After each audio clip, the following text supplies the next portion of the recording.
alegria e muito bom rever gente assim, que faz tempo que a gente não vê, uma surpresa agradável, gente que eu não esperava encontrar, inclusive o pastor dessa igreja. Foi uma surpresa grande demais, geralmente eu venho aqui e não está, então eu estou assim, grato a Deus, não é? Não é verdade, Jorge? Puxa vida. Então é uma alegria mesmo muito grande. Eu já expliquei para o Ricardo, então, falei, você fica falando essa coisa de que é mais novo, cuidado, porque o povo vai achar que você é acabado. Entendeu? Se é mentira, mete pra cima, o povo vai achar que você é conservado. Ele fica falando que é mais velho que eu, o povo acha mais conservado que ele também. Amém. Alegria, viu? Privilégio. Amados, a gente... Olha, assim, é uma gratidão mesmo a gente estar aqui nesse evento, participar dessa abertura e, assim, eu queria fazer um apelo mesmo, assim, que você entregasse o seu coração para esses dias que você vai estar aqui e que vai acontecer esse encontro aqui sobre paternidade. Eu creio que talvez, assim... Isso é uma coisa que a gente tem trabalhado ao longo do ministério e repetidamente. Eu creio que não existe outra reflexão bíblica mais relevante na nossa vida, especialmente entre líderes. Isso não é uma questão conjuntural. Quando a gente está falando de paternidade, às vezes a gente tem a tendência de levar isso apenas para um aspecto assim, conjuntural, e não é. É uma questão da formação da consciência. Então,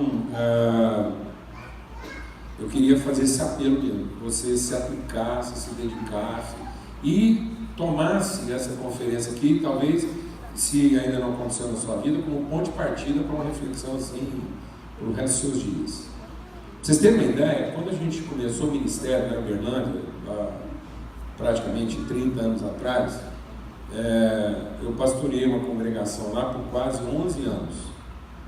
E durante esses 11 anos, a gente pregou lá uma mensagem sobre identidade e paternidade.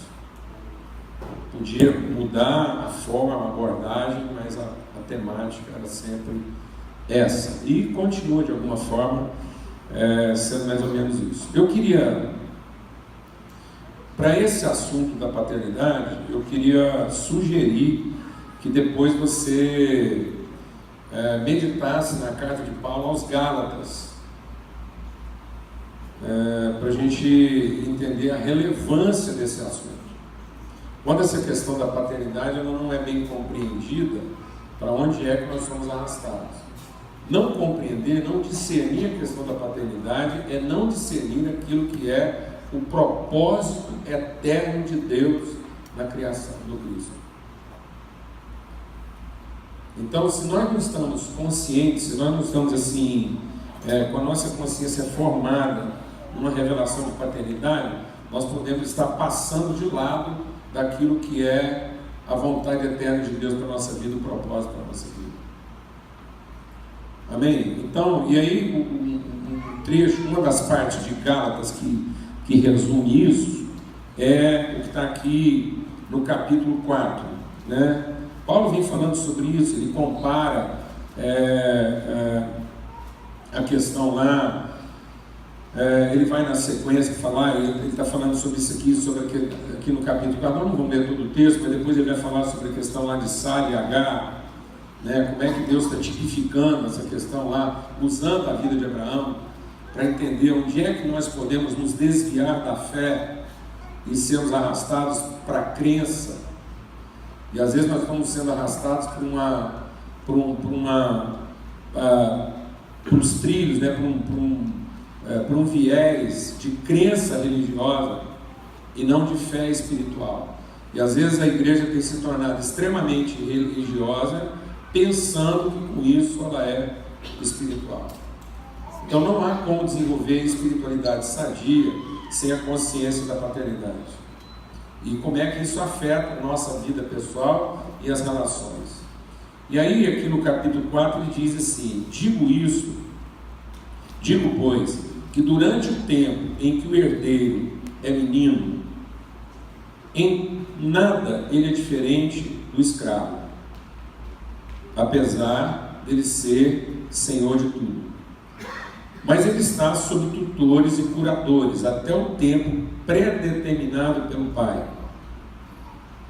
Assim também nós, quando éramos meninos, infantis, crianças, estávamos servilmente sujeitos aos rudimentos do mundo. Vindo, porém, à plenitude do tempo, Deus enviou seu Filho, nascido de mulher, nascido sob a lei, para resgatar os que estavam debaixo da lei, a fim de que recebêssemos a adoção de filhos.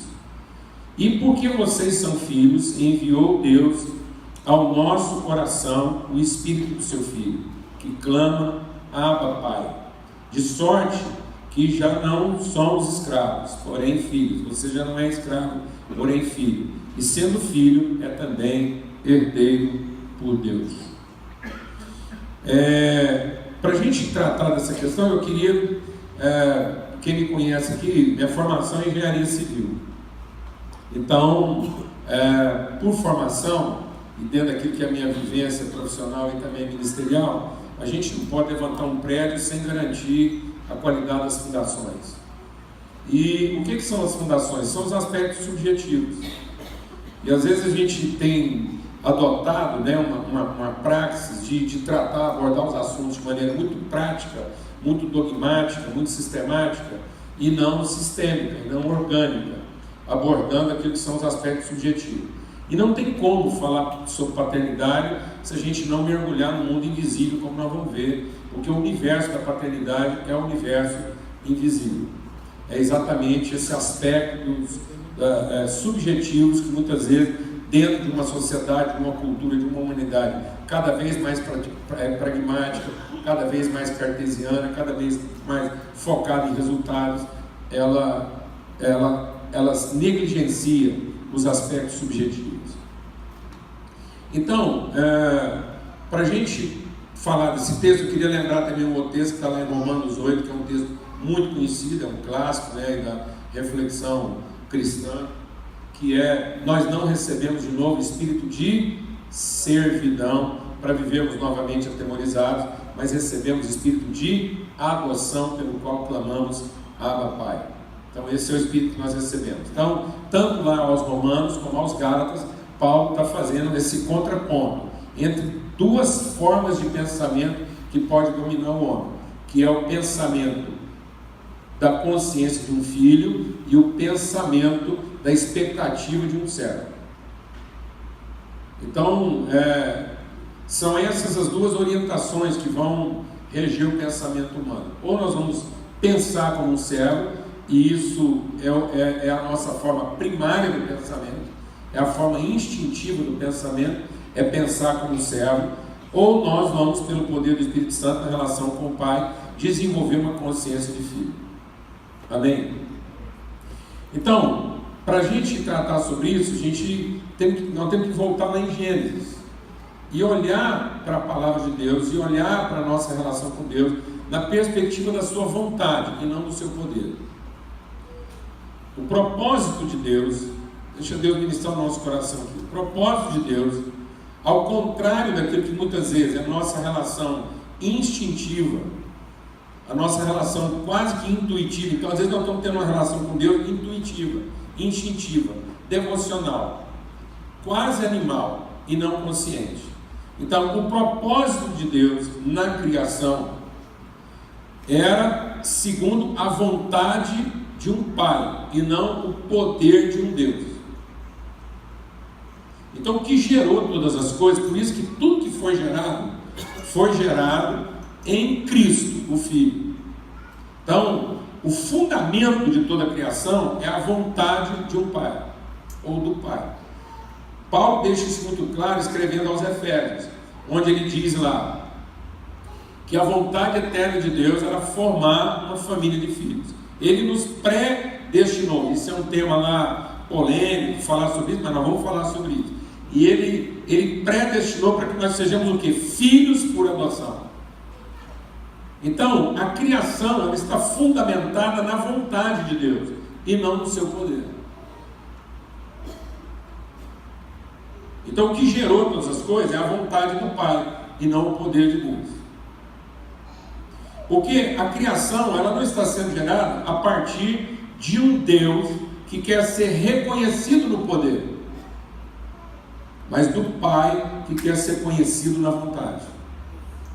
E isso tem que ser uma transformação no nosso entendimento, porque nós temos uma tendência instintiva e animal de continuarmos a nos relacionar com Deus, e de maneira infantil a gente quase quer que o nosso Pai seja Deus, mas não queremos que o nosso Deus seja Pai. Então, uma das características da imaturidade, quem tem filho aqui com menos de 17 anos, você sabe o que eu estou falando. O que caracteriza a imaturidade?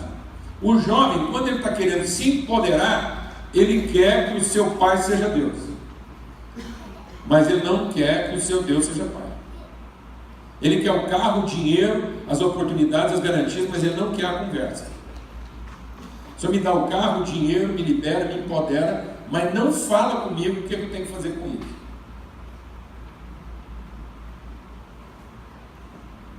Então é isso.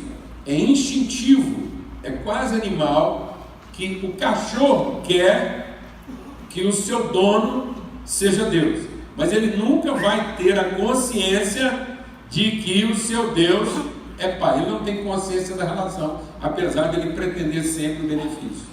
Então, uma das coisas que nós precisamos entender, o que gerou todas as coisas, é o Deus família, é o Deus Pai, é o façamos, é o Deus comunidade, que nós não vamos entender Gênesis 1 se a gente não for lá em João 1. João 1 é a Gênese do Novo Testamento. Todo bom livro de Gênesis tem que começar no princípio. Então, quando a gente olha para Gênesis 1, a gente pode pensar que o que gerou todas as coisas foi o quê? O poder. Mas quando eu olho lá na revelação de Cristo, a leitura de Gênesis à luz do Evangelho de João, então agora eu vou saber que o que gerou todas as coisas não foi um poder, foi uma palavra, foi uma vontade. Então aqui uma reunião de adultos, imagina se a gente lesse João 1 dizendo assim: no princípio era o verbo. Arruma um sinônimo para verbo. No princípio era a palavra. Arruma um sinônimo para palavra. No princípio era a semente. Arruma um sinônimo para semente. No princípio era o sêmen.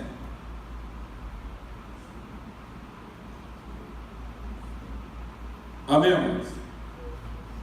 Então não é a força do seu braço, é a autoridade da sua palavra. É o que Deus quer formar em termos de consciência. Então não é um Deus querendo ser reconhecido e venerado no poder, mas é um Deus querendo ser conhecido na relação. E qual foi o engano? O engano foi que veio um servo conversar conosco. E o servo veio conversar conosco, e ele inverteu isso na nossa cabeça, e ele tirou, o diabo não tirou Deus da nossa vida. Amém? O diabo não nos confunde tirando Deus da nossa vida. Ele só nos confunde colocando Deus no fim. Quando o diabo colocou Deus no fim, amém? Nós passamos a venerar e desejar Deus pelo seu poder, mas já não o conhecemos mais como Pai, porque ele saiu do princípio. Então agora, toda a nossa religiosidade é um esforço de converter Deus a nós, para que Ele nos permita desfrutar do seu poder que está no fim dos nossos esforços. Quem está entendendo o que eu estou falando? Então a nossa religiosidade é um esforço para que o poder de Deus trabalhe a nosso favor e eu alcance Deus no fim dos meus esforços. Devoção, veneração. Então eu reconheço Deus no seu poder e Deus me reconhece no meu esforço. Então não é uma relação de conhecimento, é uma relação de reconhecimento. Por isso que boa parte dos nossos cultos hoje estão focados no poder e não no conhecimento. As pessoas não se reúnem hoje para conhecer a vontade, mas para buscar o poder. Nós não precisávamos de Jesus Cristo vir ao mundo para Deus ser reconhecido no seu poder. A obra de Cristo não era enfatizar o poder de Deus. A obra de Cristo era revelar a sua vontade. Por isso que o principal ministério de Jesus é a forma como ele se submete à vontade do Pai, de ser o Cristo em favor dos seus irmãos. Então, por exemplo, à luz de Hebreus capítulo 2, Jesus não veio ao mundo em poder. Porque Hebreus 2 diz que Jesus veio ao mundo e ele tinha menos poder do que os anjos. Então, em termos de poder, Jesus tinha menos poder do que os demônios que ele venceu.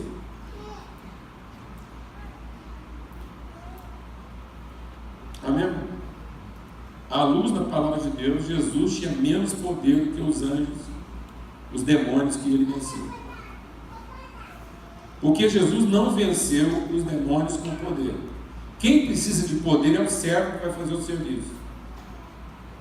O filho não precisa de poder, o filho precisa de consciência para exercer sua autoridade sobre o poder. Então, a autoridade prevalece sobre o poder, e o poder não prevalece sobre a autoridade. Então, Jesus não veio ao mundo em poder, ele veio em autoridade, porque ele não veio como um servo fazer um serviço, ele veio como um filho cumprir uma vontade. Então Jesus, ele é o nosso Salvador porque ele nos liberta de uma relação de poder para nos conduzir a uma relação de quê? De conhecimento da vontade. Então ele nos liberta de um pensamento servil, que Paulo chama de um pensamento o quê? Infantil. Agora vem outra coisa que a gente quer abordar aqui para falar dessa questão lá, que vai lá no princípio, a gente entender a coisa a partir do princípio. Porque a gente foi sendo inculcado com a ideia do serviço. Literalmente, o que eu estou querendo dizer é o seguinte: a gente fica com a impressão que Deus começou uma coisa como Deus e ele perdeu a mão. Deus perdeu. E eu vou falar uma coisa: como Deus, ele não devia nem ser adorado. Porque se ele não deu conta de tomar conta de 2, como é que ele agora vai tomar conta de 6 bilhões? Deus errou a mão com 2. Pensa bem. Não é que eu quero que você acerte com essa igreja aqui. Agora, ele tinha uma congregação, só 2 membros, culto todo dia. Ele era o pregador, não tinha o pregador que substituía. Ele que vinha, pregava todo dia às 6 horas da tarde. Só 2 membros. Entre um culto e outro, a congregação desandou. Não, se Deus não deu como um trem titinho desse, como é que eu dou para nós? Então, está vendo, amados? Deus não está interessado em manifestações de quê? De poder. Deus está interessado em que a gente conheça o coração dele. O coração de Pai. Alguém que não desiste quando as coisas desandam. Glória a Deus. Então, Deus não está ferido no seu poder. O poder de Deus não está em xeque. Amém? Então, nós não precisamos de Jesus Cristo para Deus manifestar o seu poder. O poder de Deus estava manifestado lá nas suas obras, na criação. Mas o mundo não conheceu a Deus pelo seu poder. Então, Cristo vem nos revelar o quê? A paternidade. Aquilo que a gente não sabia de Deus, que Ele é Pai. E aí, esse é o nosso choque. Porque o que Jesus faz? Ele, para nos revelar o Pai, ele vai exatamente abrindo mão do seu poder. Então, o pouco poder que Jesus já tinha, ele ainda foi abrindo mão dele. Para dizer que o segredo da vida não está em usufruir e demandar o poder de Deus, mas está em conhecer a vontade do Pai. Então, que o segredo da vida não está nas metas que eu estabeleço, e nem no serviço que eu quero realizar, e nem a forma como eu quero ser reconhecido quando eu terminar o serviço. O segredo da vida está em conhecer a nossa origem, nossa identidade, nossa natureza e, consequentemente, o nosso propósito. Porque se Deus não estiver na nossa origem, então nós não temos Pai. Só temos Deus. E se Deus não está na nossa origem e Ele não é o Pai, se a vida não tem paternidade, não tem origem, então a vida é cercada de expectativas. Então, se a vida começa em mim para terminar em Deus, isso não é fé, é expectativa. E eu começo a achar que Deus quer o nosso serviço para de alguma forma nos recompensar pelo nosso esforço. E Paulo vem e detona com isso e diz assim: Deus não é servido por mãos humanas como se de alguma coisa precisasse. Então, decididamente, a plataforma da criação de Deus não é uma plataforma institucional. Deus não está criando um time, uma equipe de servos, porque Ele tem um serviço para terminar. Então, Deus não nos deu uma tarefa. Deus nos chamou para um trabalho, para que através de um trabalho familiar, a gente desenvolva uma consciência de família a partir da vontade do Pai. Então, a figura do Pai é essencial, porque sem paternidade não há origem, apesar de haver serviço. Então, esse agora é um outro problema nosso. Porque como a gente não tem essa consciência de identidade, de propósito, de natureza, a gente foi dominado por um paradigma de certo ou errado, achando que o que Deus quer conosco é avaliar, que Deus quer fazer juízo de mérito e lá no final julgar quem fez a coisa certa ou quem fez a coisa errada e premiar os certos e punir os errados. Por isso que quando Paulo vai falar disso, ele está falando de consciência. E ele não está falando de certo ou errado. Ele está dizendo, olha, é normal que um filho, mesmo sendo filho, em nada seja diferente do servo. Então a questão da paternidade vai trabalhar um outro aspecto da nossa vida, que é o fato de que o processo de Deus na nossa vida não é um processo de mudança, de um certo para um errado. É um processo de transformação, de uma ignorância para um conhecimento. Então Deus não está fazendo o juízo do comportamento, mas Deus está fazendo a cura do entendimento.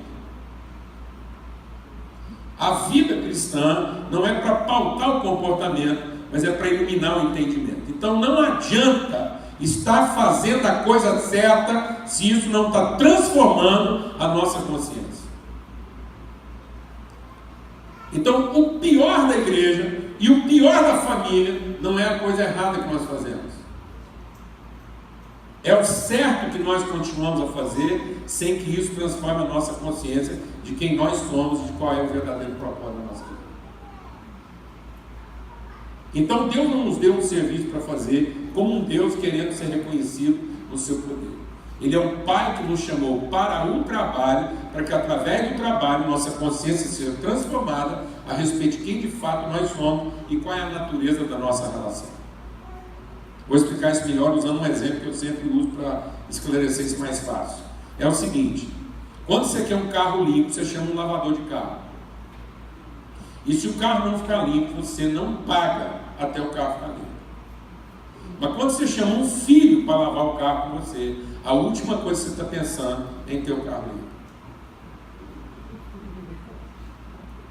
Porque você vai gastar mais tempo corrigindo o que seu filho faz do que aproveitando o que ele faz. Então põe uma coisa na sua cabeça: Deus gasta mais tempo corrigindo o que nós fazemos do que aproveitando o que nós fazemos. E a última coisa que Deus estava pensando quando nos chamou para esse trabalho era em ter o carro limpo.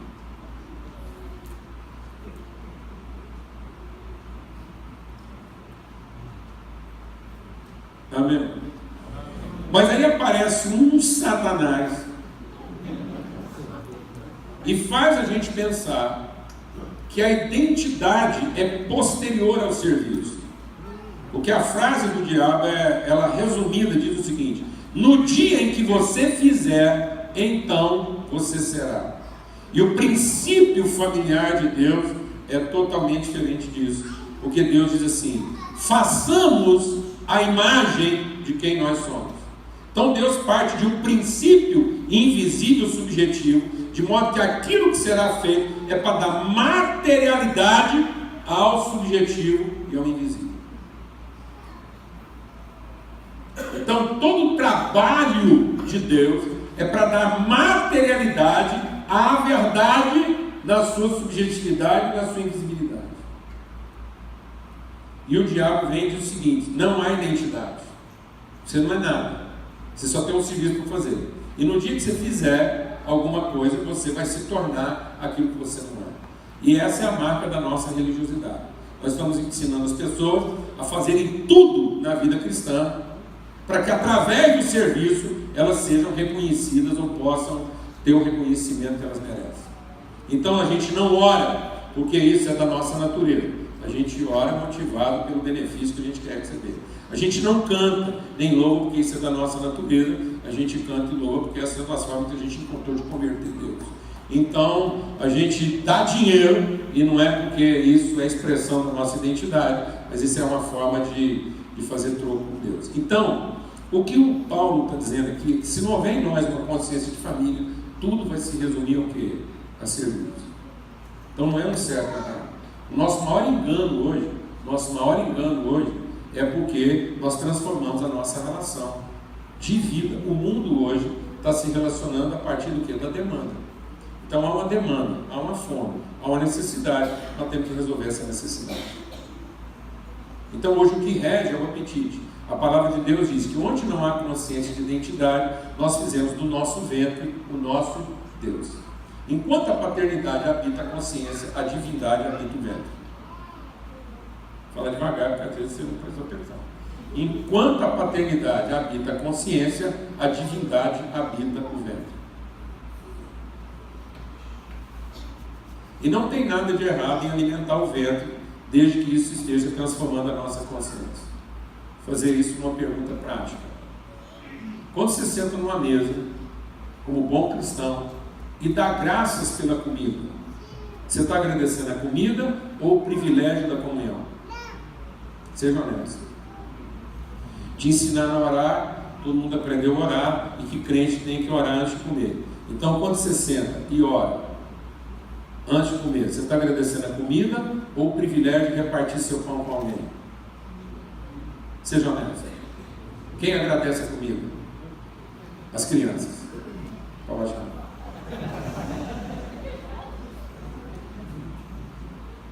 As crianças agradecem a comida.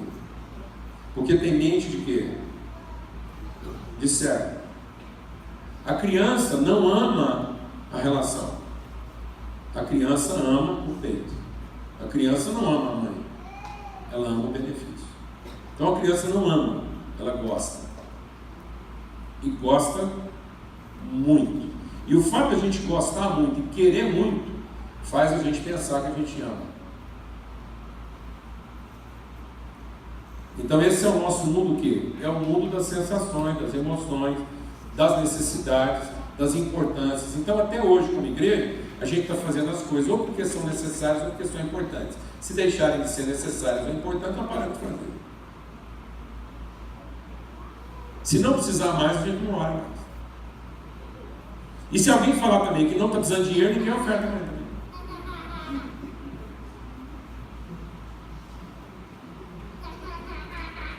Sim ou não? Isso é coisa de quê? De criança.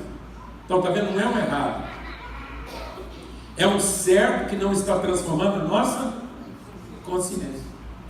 Então, o que nos afasta de Deus não é o errado. A nossa maior corrupção não está nas coisas erradas.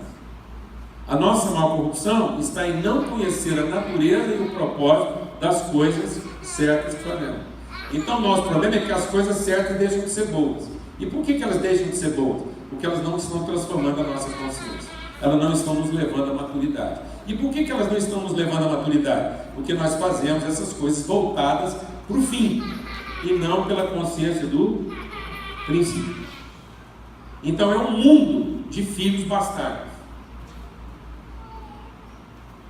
É um filhos que conseguem perceber a existência, têm noção das suas demandas existenciais, mas não têm consciência da sua identidade, natureza e propósito. Então é um mundo fisiológico, onde nós achamos que estamos adorando o Pai da nossa consciência e na verdade nós estamos venerando o Deus do nosso ventre.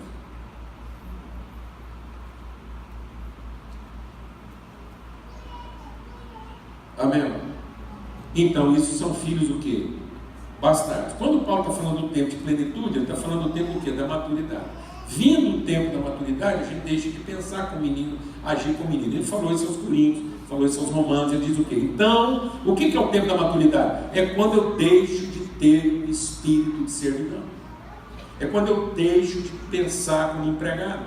É quando eu deixo de pensar como quem tem expectativa do fim e começo a pensar como quem tem consciência do princípio. Então Deus não é meu filho. A gente está ensinando o povo, a gente prega o evangelho e evangeliza para o povo aceitar Jesus só para garantir para o céu. O nosso evangelho está todo voltado para onde? Para um fim merecido e não para uma consciência de origem. O evangelho não é para o cara querer ir para o céu. O evangelho é para a pessoa saber que foi de lá que ele veio. Amém, irmão? Então o evangelho não é para o cara ser absolvido pelo poder, é para ele ser transformado pela vontade. Tanto que nós escangalhamos com a doutrina da predestinação, porque nós resolvemos entender que a doutrina da predestinação estava falando de uma realidade que? Futura. E aí nós ficamos discutindo se alguém está predestinado a ir para o céu ou para o inferno, sendo que o texto de Paulo diz que é uma predestinação para ser filho de Deus na terra. Então todo filho de Deus tem um destino. Sabe qual é o destino? Representar a família de Deus na terra. Esse é o nosso destino. Céu não é destino, céu é origem. E uma vez cumprido o nosso destino, nós voltamos para casa, que é a nossa origem, que é a casa do Pai, de onde nós viemos. Então nós estamos nos tornando prestadores de serviço, e isso não está transformando a nossa consciência. Prestadores de serviço nos transforma em filhos da mãe. Por que é um filho da mãe? O filho da mãe é você saber que é o seguinte: todo filho tem mãe. Então a mãe é uma concreção. A mãe é uma evidência. Sim ou não? Ninguém é bastardo de mãe. Ninguém é bastardo de mãe. Todo mundo aqui conheceu a mãe, nem que seja por 7, 8, 9 meses. Uns conheceram menos, nasceram com 7 meses. Outros conheceram mais, nasceram com quase 10. Mas todo mundo conheceu a mãe. E você está impregnado de substância materna. Sua carne é materna, seu sangue é materno, sua substância visível, sua aparência física visível, ela é materna, gerada a partir de um subjetivo invisível. Então o processo geracional é o quê? Um homem entrega para a mulher 1 miligrama de esperma. Nesse 1 miligrama de esperma tem mais de 3 milhões de espermatozoides. Ela escolhe um e devolve 3,5 kg de gente.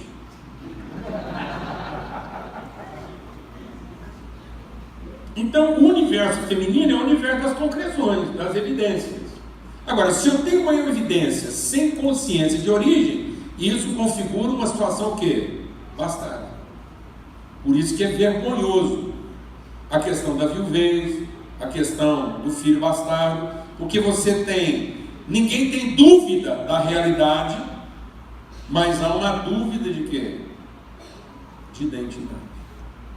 Isso é tão forte que o Tiago chega a dizer o quê? O Tiago chega a dizer o quê? Que a síntese do Evangelho seria o quê? O que é o Evangelho puro? O que é a vida cristã pura e genuína? Se o resumo do Evangelho é cuidar de órfãos e viúvas, a gente fosse fazer uma exegese aqui, eu estou no meio de teologia aqui, é até perigoso, mas se a gente fosse fazer uma exegese crua, pobre aqui, papo reto, então a gente tinha que pregar o Evangelho só para homem.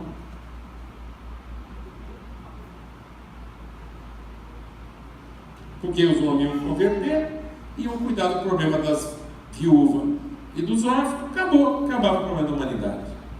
Está vendo? Então é quase como se o Tiago estivesse dizendo o quê? O problema final da humanidade é o quê? Uma orfandade de semente. Tanto que a palavra de Deus diz lá o quê? Em Isaías, que nos últimos dias 7 mulheres iam pedir para um homem. Não é 7 mulheres vão querer um homem. A mulher não quer homem desse tanto que você está pensando, não. Desencana. Lá não está dizendo que 7 mulheres iam querer um homem. Não. 7 mulheres iam dispensar o homem. Fala assim, não precisamos do seu dinheiro, não precisamos que você nos sustente. Parece que esse dia ainda vai chegar, né? As mulheres vão dizer assim, ó, nós não queremos que você sustente, eu vou trabalhar, eu mantenho a casa, eu cuido da família.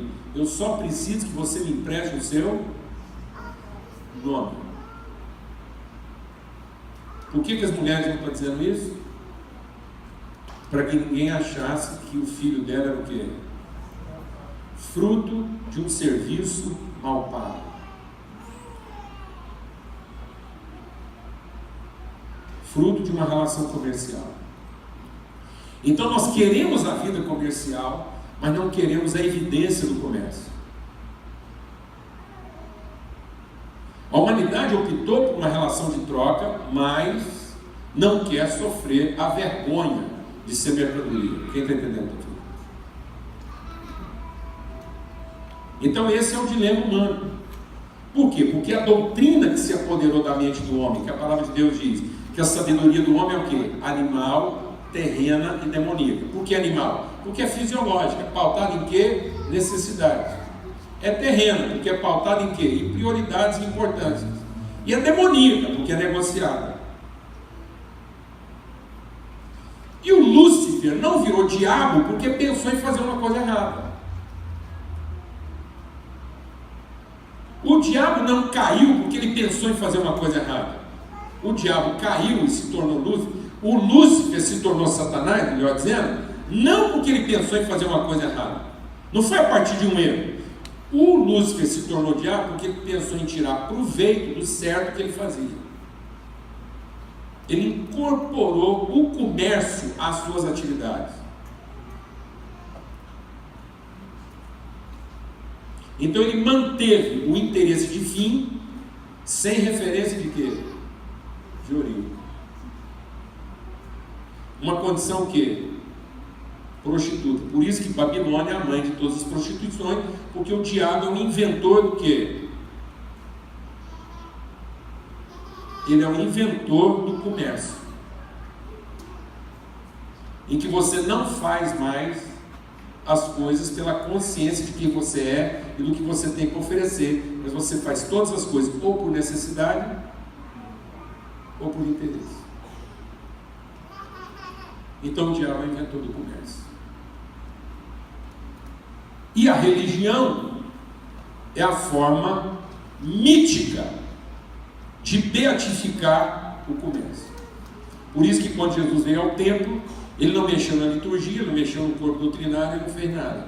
Ele não falou se tinha que batizar por imersão, por efusão. Ele chegou lá no templo, olhou o templo e falou assim: só tem uma coisa errada com o templo. É porque vocês transformaram o templo em comércio. O que quer dizer transformar templo em comércio? Os filhos de vocês são bastardos, são filhos da mãe. São filhos gerados na competência da carne e não na consciência da identidade. Que Paulo vai tratar aqui nos Gálatas, quando ele diz assim, que o Abraão gerou 2 filhos, um da escrava e outro da livre. Uma do serviço e outra da consciência do propósito. Então, quando Deus chama Abraão, ele chama Abraão para quê? Para a paternidade. Abraão é o pai da fé porque Deus chamou Abraão para a paternidade. Porque Abraão é aquele que representa a missão de Deus na gente. Qual é a missão de Deus? Eu farei alguém, um ser que materializa, que representa quem nós somos. Então, quando Deus fala que vai criar, Ele não vai criar um ente. Essa representatividade não é uma representatividade na competência, nos poderes, mas na consciência relacional de família. Por isso que ao dizer que vai fazer essa pessoa, ele cria a pessoa família. Ele cria macho e fêmea, está criado.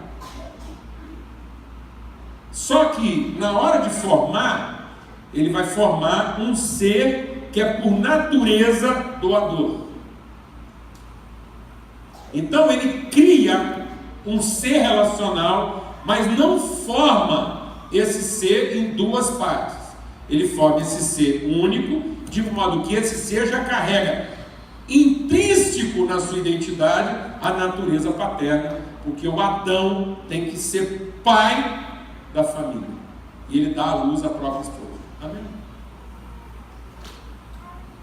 Amém? ele é a semente da própria mulher, tipificando quem? Cristo, que vem ao mundo, dá a luz à sua família, como pai. Ele dá a vida para formar a sua família. Ele é a semente. Por isso que Paulo compara Adão, ele diz, ele é a semente que caindo na terra, morre para dar expressão a alguma coisa maior e mais gloriosa do que ele. E aí, quando Cristo vem como o Adão último, o Adão pleno, ele se revela o quê? O espírito da paternidade, porque é o espírito doador de vida.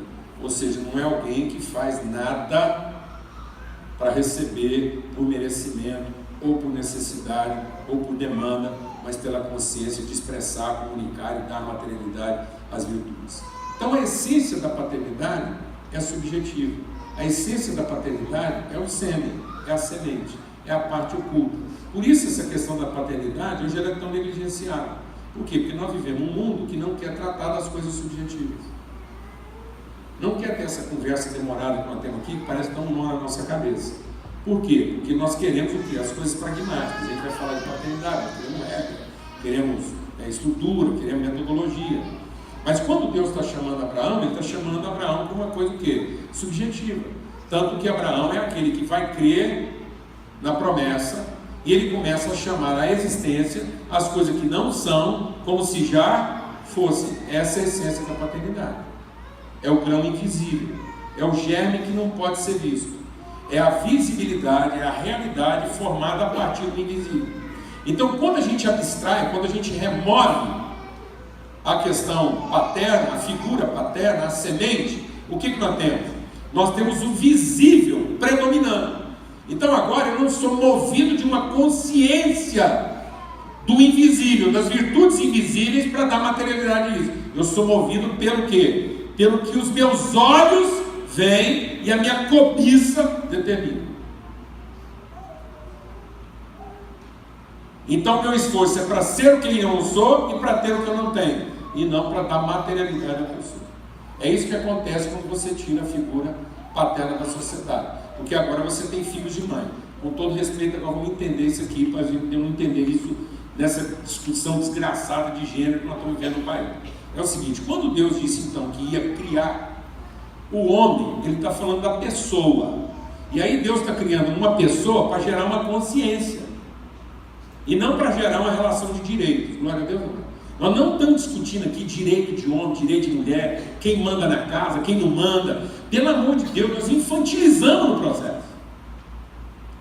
Em vez de entender a figura do pai, a figura da mãe, do homem, da mulher, na sua significância, para gerar em nós uma consciência de Deus, uma consciência de pessoa e de relação, nós começamos a fazer juízo de mérito a partir do aparente. Nós começamos a discutir mérito. Quem discute mérito é discutir comércio. Então, quando Deus disse que faria, Ele disse faria homem e mulher, pai e mãe, cabeça e corpo, uma pessoa só, indivisível. Não são dois indivíduos associados. É uma única expressão revelada de duas formas distintas. Então há duas formas distintas de falar da mesma pessoa. Amém, mãe? Então não há a pessoa de Deus sem a mãe, não há a pessoa de Deus sem o pai. Só que o que Paulo está dizendo é que a infantilidade é marcada pela predominância da figura o quê? Materna. E a ausência da consciência o quê? Paterna.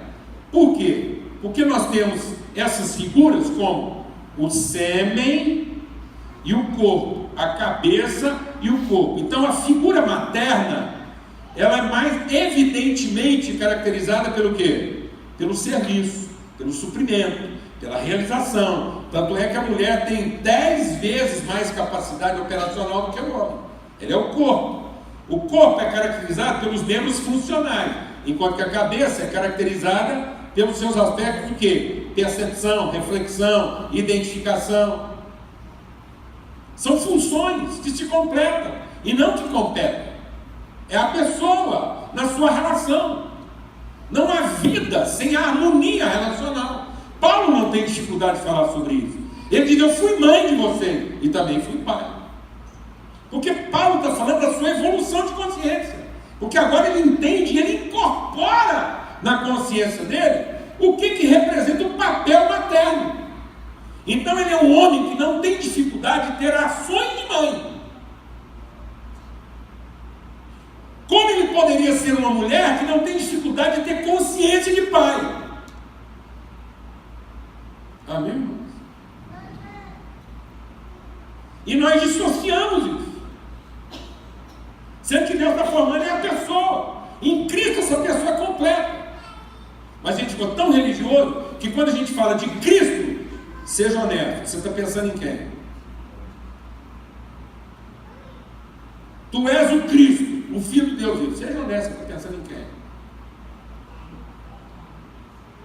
E nós? Quando eu falo Cristo, você lembra da gente? Você lembra do corpo? Você lembra da igreja? Não, a igreja é a instituição religiosa. Onde Cristo é só Jesus. Sendo que a gente prega o Evangelho, então como? Para nós o Evangelho é levar pessoas a Jesus. E não revelar Cristo para elas.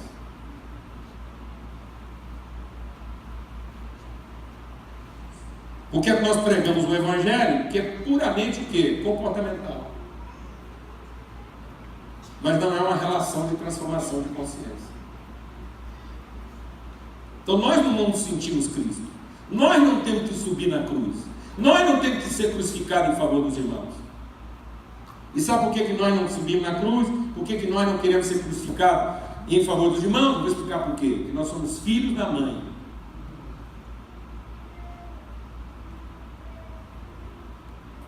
Somos meninos infantis que gostam muito de serem bem cuidados. Mas não queremos amadurecer para assumir a responsabilidade da paternidade. Alguém está entendendo o que eu estou falando?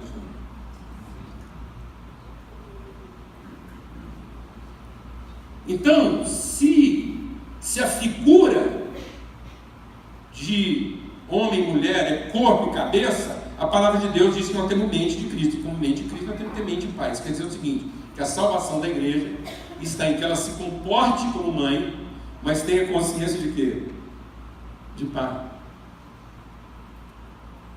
E hoje a igreja, ela é um ambiente quase como o império da deusa Diana. A igreja hoje é uma mulher com muitos peitos, tem peito para tudo quanto é necessidade que o povo tem, mas não há uma consciência de família, de unidade e de relacionamento. Nós, líderes da igreja, hoje estamos nos sentindo na obrigação de resolver a necessidade de todo mundo e não de transformar a consciência das pessoas. Quem está entendendo? É uma mãe desorientada que não sabe mais onde arrumar peito. Porque a relação é infantilizada, porque é uma relação na base da prestação do serviço e não na consciência das relações. Um mundo bastardo, um mundo infantilizado, um mundo que só olha para as coisas reais e aparentes. E esse mundo do real, do aparente, do visível, ele é um mundo que está se tornando cada vez mais o quê? Feminino. Ele é um mundo que nos últimos dias vai ser chamado por um único nome. Que nome? Babilônia. E o que é Babilônia? Um prostíbulo. E o que é um prostíbulo? Um lugar com muitas mães, muitos filhos e nenhum pai.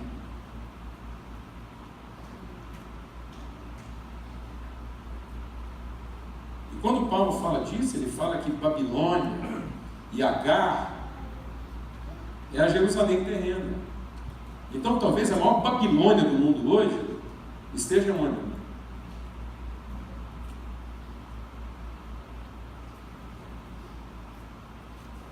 Quando Jesus veio ao mundo, ele não veio fechar o prostíbulo. Ele não veio fechar o congresso. Jesus, nos seus dias, identificou que o maior câncer da humanidade estava onde? Aonde? No templo. E por que estava no templo? Porque faltavam o quê? Referências de identidade, de relação, mas não faltavam relações o quê? Comerciais, de interesse, de urgência, de necessidade. Então era um povo que vinha para fazer comércio. Muitas crianças, muitas mulheres, um mundo infantilizado. Então não é de se admirar que a mulher, sendo corpo, essa consciência de corpo, que é uma consciência, mas é uma consciência o quê? Infantil. É uma consciência pautada pelo quê? Pelo serviço. Então não é de se admirar que a mulher agora está sendo encarada como uma resposta para um mundo sem paz.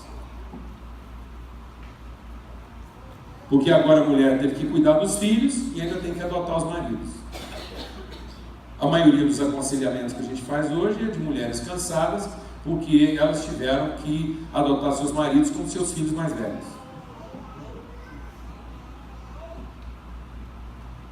Elas vão ter que fazer jornada dobrada para resolver o problema de homens mal resolvidos, que não querem encarar a responsabilidade da palavra e do empenho. Para a gente ir concluindo, quando Deus chama Abraão, quando Deus está falando de paternidade, Ele está falando do aspecto subjetivo. Por quê? Porque paternidade é o subjetivo. Paternidade é o sêmen, é a semente, é o grão invisível. Então, quando você tira o pai da relação, você não tem mais noção de origem. O subjetivo perde valor. O invisível não tem importância. O que tem importância? É o visível, é a emoção, é o que eu senti. O que é importante nos nossos cultos hoje? Quem é que aguenta um culto ruim? Quem é que aguenta um culto ruim? Fala uma coisa, só família aguenta culto ruim. Porque não tem nada mais ruim que reunião de família, não. Tem que comer repetida que é a maionese, aquele bolo não sei o quê, aquele ratinho implicante, aquele cunhado bêbado, uma desgraça, mano. Aquilo como religião não presta, mas a gente só vai porque é o quê? Família. Mas nós não aguentamos culto ruim, mas não. Você acha que crente hoje aguenta culto ruim? Porque são o quê? Crianças. Quando eu era menino, agia como menino, pensava como menino, fazia como menino. Então o que é a paternidade? A paternidade é a transformação que nos conduz o quê? À maturidade. A paternidade é o elemento subjetivo que, quando compreendido, nos devolve a consciência de identidade, natureza e propósito. Então, quando nós não temos pai, nós não temos valor no subjetivo. Nós não valorizamos o invisível. E aí a gente acha que nós somos uma comunidade de fé, e nós não somos uma comunidade de fé. Nós somos uma comunidade de crenças. Que se a gente se comportar bem, Deus vem no final e abençoa todo mundo.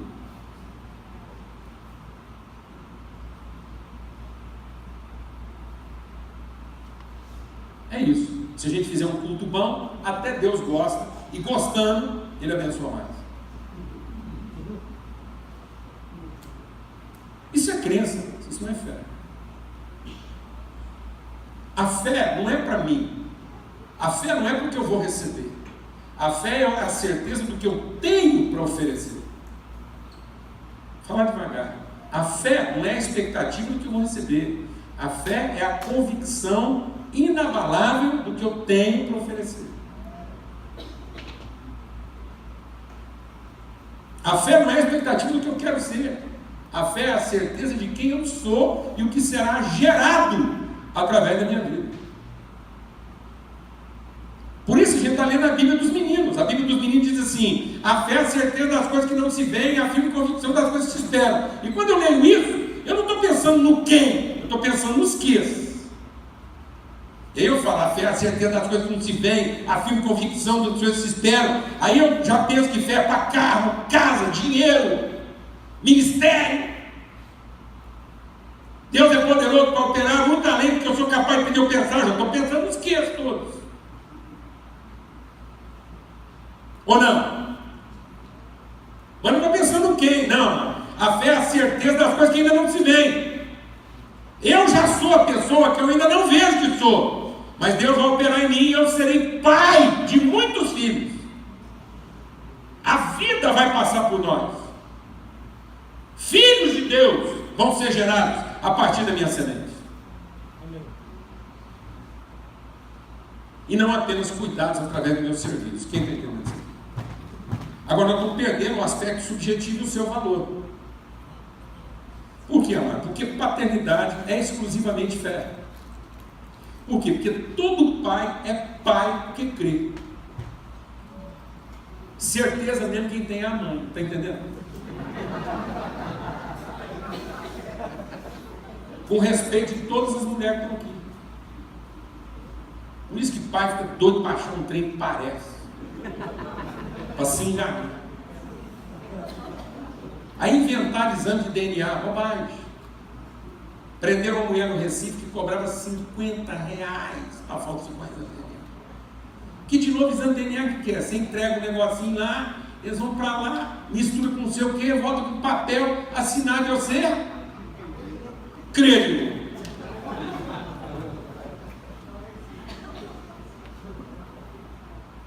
Então, sem a paternidade,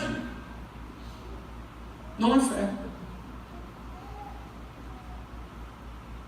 Então, é o pai que traz o valor do subjetivo. A mãe sem o pai, ela vai transformar o mundo, a casa, numa realidade perfeita, limpa, organizada, dinâmica, funcional, mas sem consciência de identidade. Vai funcionar tudo direitinho. O visível vai ser privilegiado. Isso aqui não tem nada a ver com homem e mulher, não. Vocês estão entendendo o que eu estou falando? Estou falando da consciência. Se todos nós aqui tivermos só consciência de mãe, nós vamos priorizar o quê? O serviço, as atividades, a organização, o suprimento. Vamos eliminar o risco, o invisível. Porque quem celebra essas coisas? A paternidade. Deixa o Espírito de Deus ministrar o seu coração. Mulher não gosta de flor. Bobagem. Quem gosta de flor é homem. Que um dia estava andando lá no mato, foi caçar, fazer guerra, não tinha nada a ver com flor. O cara está lá, na maior parada lá, ruim, complicado, morrendo de medo de morrer, que coisa lá, tal. Que trem, confuso. Viu uma flor. Viu a mulher dela na flor. Lembrou dela, até esqueceu que estava trabalhando, que a guerra era difícil. Pegou aquela flor, correu para casa. Falou, lembrei você. A mulher amou aquilo. Não é a flor que ela amou. Ela amou ser lembrada. Entendeu? Mulher não gosta de perfume. Quem gosta de perfume é homem. Que dá perfume para a mulher, para ela passar, ficar cheirosa. Ele é que é o cara do subjetivo. Se você tirar o homem, o pai da vida da mulher, eu vou explicar o que vai acontecer. Vou explicar. O mundo feminino, sem a figura paterna, ele vai ficando prático. Prático. Aí, ela vai começar a comprar umas flores de vez em quando. Mas como ela é prática, não quer gastar dinheiro à toa, daqui a pouco ela vai comprar de plástico. Para não jogar dinheiro fora. E quando tem que dar manutenção daquilo, água fedendo, trocando água, aí você entra e está colorido, do mesmo jeito, é tudo bom, porque ela tem tempo para perder, não. Mexer, cuidar de flor. Ela tem que levar a menina na escola, trabalhar, fazer mais não sei o quê, 200 coisas no dia. Então que as flores está bom. Aí ela vai desenvolver uma roupa, explicar. Vai chegar esse tempo, e ainda não chegou. Porque as mulheres vão desenvolver uma roupa que quando você encontrar ela na academia, você não sabe se ela está de pijama. Entendeu? Mas se for mais tarde, se encontrar ela no supermercado, você não sabe se ela veio da academia. Entendeu? Vai chegar esse dia, não chega ainda não. E aí, se você encontrar ela no trabalho, você não sabe se ela está vindo do supermercado. E à noite, se você encontrar ela na festa, você não sabe se ela está vindo do trabalho. Porque ela desenvolveu uma roupa que serve para tudo, serve para dormir, para ir para academia, para buscar a menina na escola, para ir no supermercado, prática. É umas malhas assim, que serve para tudo, tudo ali e tal, não tem que trocar, é só com um cintinho, um negócio, um trem prático.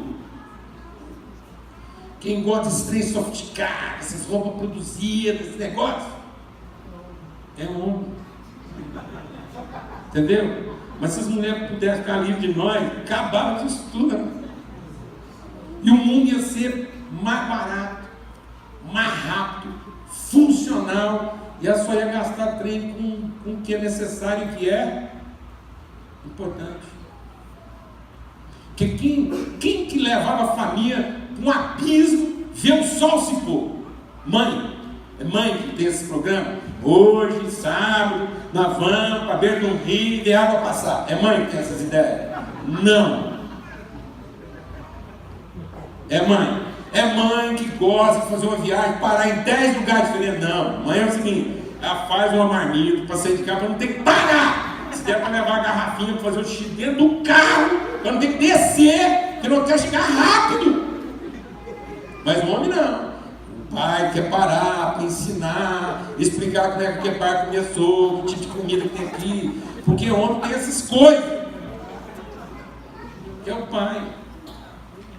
Uma mãe dá um canivete para um menino de 14 anos? Nunca. Nunca. Então agora o mundo ficou mais seguro, porque agora quem dá um canivete, nós damos no smartphone.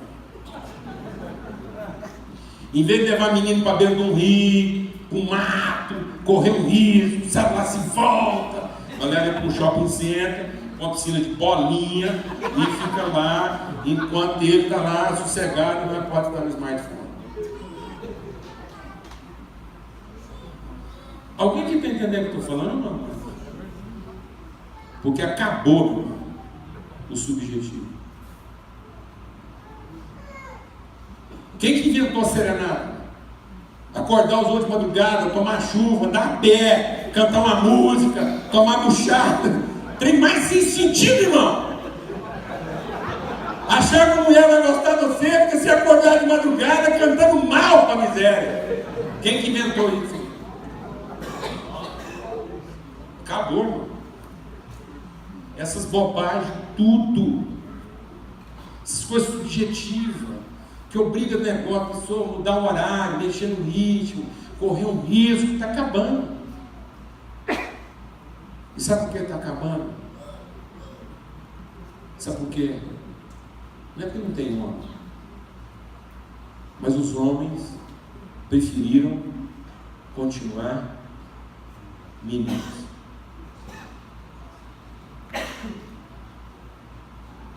Preferiram trabalhar na certeza,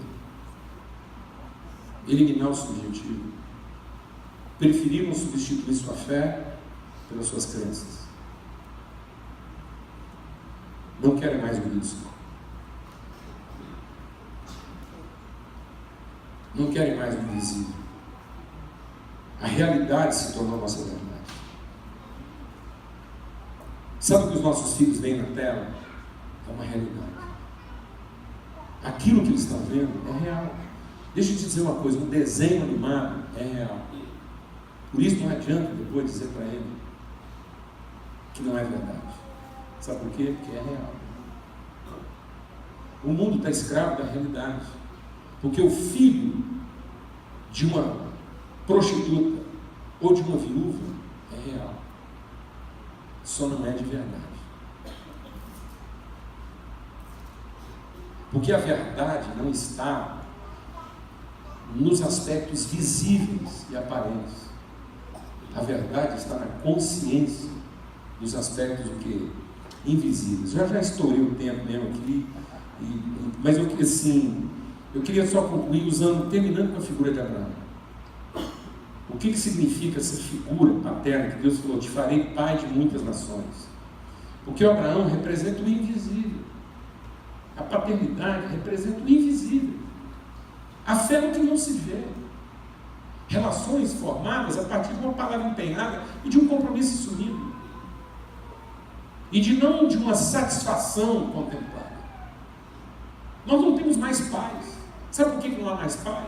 Porque só há meninos que querem relações onde a satisfação é garantida. E a partir do momento que a satisfação não é mais garantida, ele não tem mais que sustentar a palavra empenhada. Porque é negócio. E ele ainda fala de amor para abandonar a família.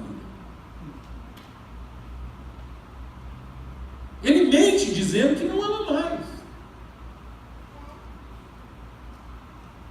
Que não ama a mãe, mas continua amando os filhos. Deixa o Espírito de Deus ministrar no seu coração. Se você não ama sua sogra, você não ama sua mãe.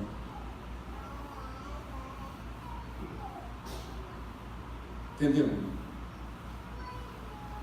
Porque não é possível amar alguém e não amar o outro.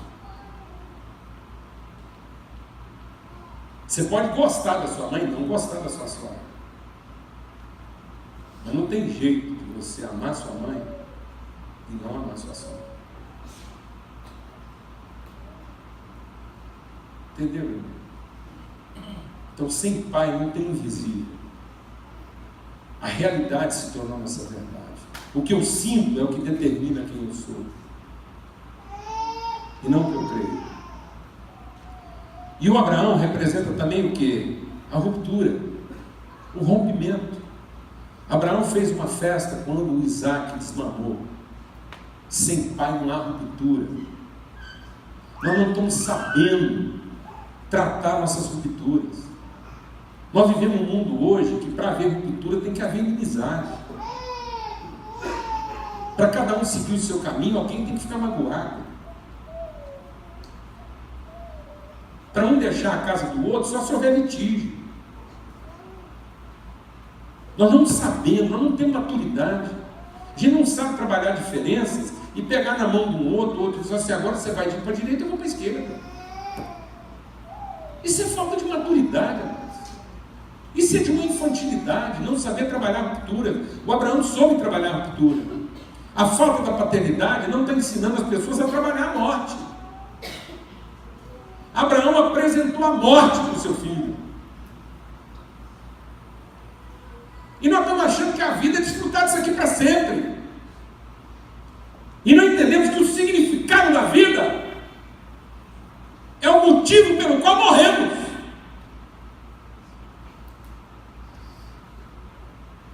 Não há vida sem significância de morte. Porque a verdadeira vida é cruz. É morrer por uma causa.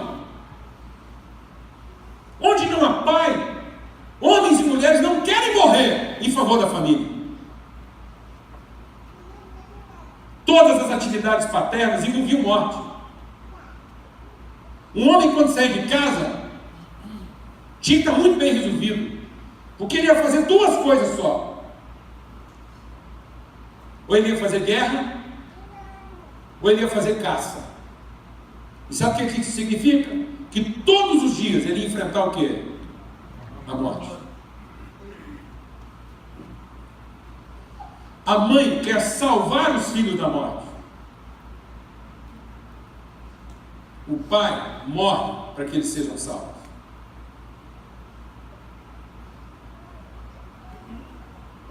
Nós estamos vivendo uma igreja hoje que quer salvar todo mundo da morte.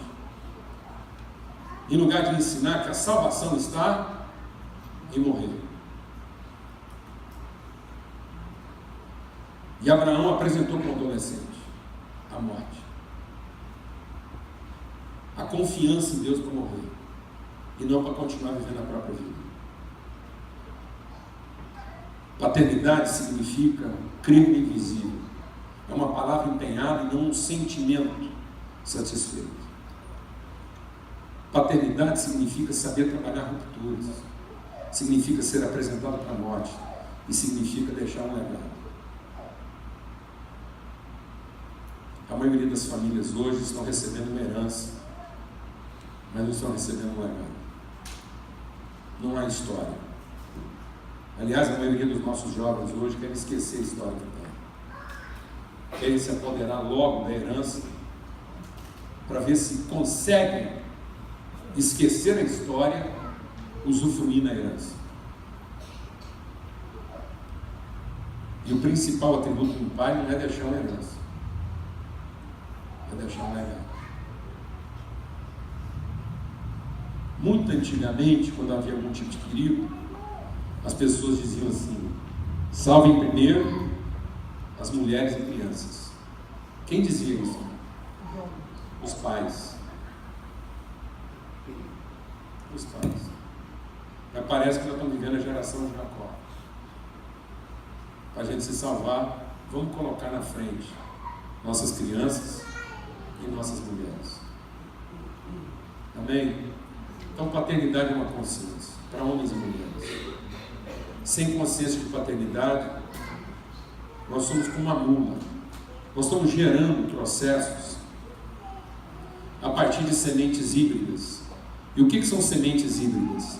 Sementes híbridas são sementes compostas de forma artificial a partir da reunião das competências. Então nós estamos trabalhando um processo nas igrejas e no mundo em que a gente quer reunir competências e de forma híbrida, associando essas competências, gerar resultado. Mas sabe qual é o resultado dos processos híbridos? É quantidade. Estéril. Todo processo híbrido é estéril. Você otimiza os resultados. Você aumenta a sua viabilidade, mas você anula a sua sustentabilidade. O mundo hoje está procurando viabilidade, mas ele não tem mais sustentabilidade. O que é um processo híbrido? É você pegar uma mula, um jumento, e cruzar com um cavalo. Você vai ter a rusticidade do jumento, você vai ter a força do jumento, e vai ter a mobilidade, o tamanho. Você vai ter a potência do jumento e vai ter a agilidade, o tamanho e a velocidade do cavalo, o torque. Mas você vai produzir uma mula. E a mula reúne todas as qualidades de cavalos e jumentos, mas é híbrida. Você não faz uma mula a partir de outra mula. E parece que hoje o mundo quer ser um mundo de mulas. E de preferência, sem cabeça. Porque quanto melhor trabalhar e menos pensar, mais filho da mãe a gente se torna e mais rápido isso aqui vira uma grande Babilônia. Onde a única coisa que conta é o comércio e não as relações. Só um espírito de paternidade para nos libertar desse prostíbulo. Um espírito de adoção. Um espírito de fé. Em que a gente recebe um ao outro não pela aparência. Não pela legalidade institucional. Não porque ele é membro da nossa denominação. Mas porque pela fé a gente chama a existência as coisas que não são, como se já fossem. E temos a certeza das coisas que ainda não se veem. E a firme convicção daquelas que se esperam. Estamos libertos das nossas expectativas, do nosso juízo de mérito e da forma como nós avaliamos as pessoas pela aparência e pela maneira como elas se comportam. São nossos irmãos, nossa família e ponto. Porque nos libertamos do espírito de servidão e vivemos de acordo com o espírito de adoção. Deixando de ser menino. Amém? Desculpa o tempo. Amém? Um privilégio estar aqui, saber que os irmãos vão estar esse tempo todo com a gente aí. É um privilégio, uma alegria. Como eu disse, eu exagerei no tempo, porque infelizmente vocês me chamaram para falar de um assunto que a gente é apaixonado. E eu não vivencio hoje na minha vida angústia maior do que esse tema. Não existe na minha vida, no meu ministério, angústia maior do que esse tema. Amém?